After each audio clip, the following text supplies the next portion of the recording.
மறைந்த தேமுதிக தலைவர் கேப்டன் விஜயகாந்த் அவர்களுக்கு அஞ்சலி செலுத்த திரளன கடலென கூட்டம் அலைமோதி வருகிறது. கோயம்பேட்டில் இருக்கக்கூடிய தேமுதிக அலுவலகத்தில் தொண்டர்களோடு தொண்டராக மக்களோடு மக்களாக பல்வேறு பிரபலங்களும் திரைத்துறையைச் சேர்ந்தவர்கள் அரசியல் துறையைச் சேர்ந்தவர்கள் தங்கள் அஞ்சலிகளை செலுத்தி வருகிறார்கள். இப்படி அஞ்சலி செலுத்திய சில பிரபலங்கள் நம்மோடு பகிர்ந்து கொண்ட கருத்துக்களை கேட்கலாம்.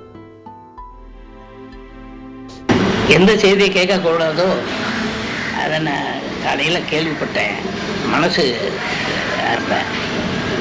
விஜயகாந்த் அவர்கள் நல்ல நடிகர் மட்டுமில்லை, நல்ல மனிதர்.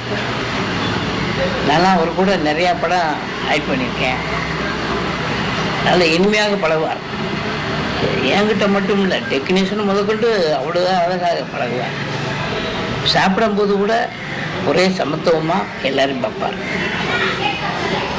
அவர் இருக்கும்போது மிகப்பெரிய நல்ல காரியம் என்ன பண்ணார்னா, நடிகர் சங்க கடன் அவ்வளோ இருந்தது. அதை பூரா அடைத்து விட்டு மறுபடியும் திருப்பி நல்ல முறையில் கொடுத்தார். அதுக்கப்புறம் கலைஞருக்கு தங்கப்பேனா அது இது பெரிய விழாக்கள்லாம் வச்சு இது பண்ணார். அவர் கலைஞரோட விசுவாசி. இப்படி பல நன்மைகள் எல்லாருக்கும் செஞ்சுருக்காரு. அது சினிமாவில் சொல்ல போனோமா டெக்னீஷியன் பூரா விஜயகாந்த் படம்னா ஒரு பூச்சியாக இருப்பாங்க. அவ்வளோ அவர் இன்னைக்கு இறந்துட்டாங்கும்போது தான் ரொம்ப வருத்தமாக இருக்குது. அதனால் அவருடைய குடும்பத்தாருக்கும் அவருடைய ரசிகர்களுக்கும் மற்றும் அவருடைய நண்பர்களுக்கும் எனது ஆழ்ந்த இரங்கலை தெரிவித்துக் கொள்கிறேன். வணக்கம்.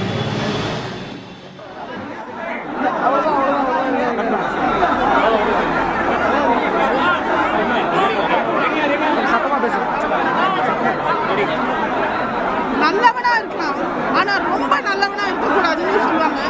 ஆனா நம்ம கேப்டன் வந்து ரொம்ப ரொம்ப நல்லவரா இருந்தார். அதனால்தான் அவர் காசு பணம்னு வேணும்னால தான் இன்னைக்கு வந்து இவ்வளோ கோடான கோடி மக்கள் அவருக்காக தொடர்ந்து நிற்கிறாங்க.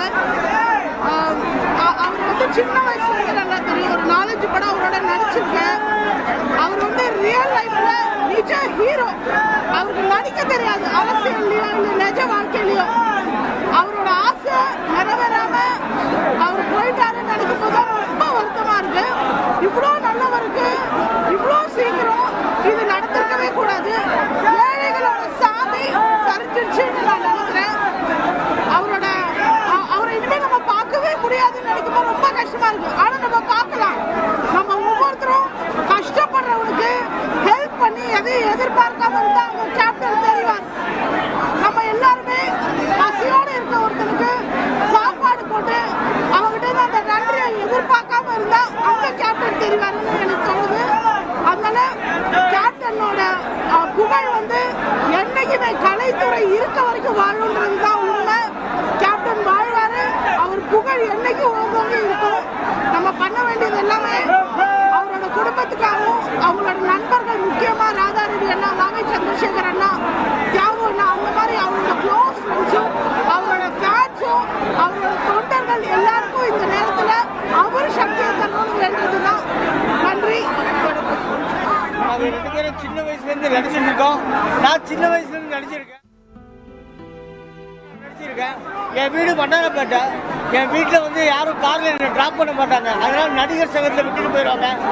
ஒரு நாள் நான் குழுவில் இருக்கும்போது அண்ணன் வந்து என்னை கூப்பிட்டு, எங்கடா உங்கள் வீடு? நான் மன்னாரப்பேட்டில் இருக்கேன்னா அப்படின்னா, டேய் அந்த ரூம் தாங்கடா, இனிமேல் வந்தா என் ரூம்ல தாண்டா இருக்கணும்னு ஏசியை போட சொன்ன ஒரே மனுஷன் கேப்டன் மட்டும்தான். கேப்டன் மட்டும்தான். அந்த நல்ல மனுஷனுக்கு இப்படி ஒரு விதியா?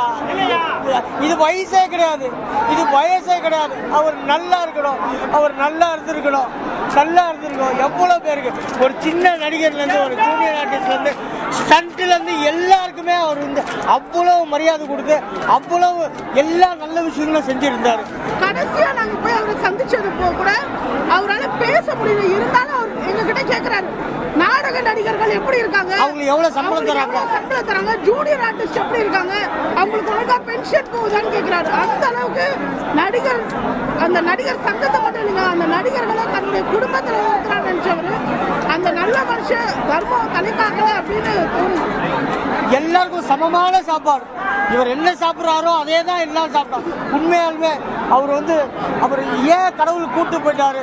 இப்பெல்லாம் சினிமாவில் இருக்க நடிகர்களோட ஒவ்வொரு வாழ்க்கையும் டப்புன்னு முடியுது. கடவுளே கொஞ்சம் கேப் கொடுங்க. தயவு செய்து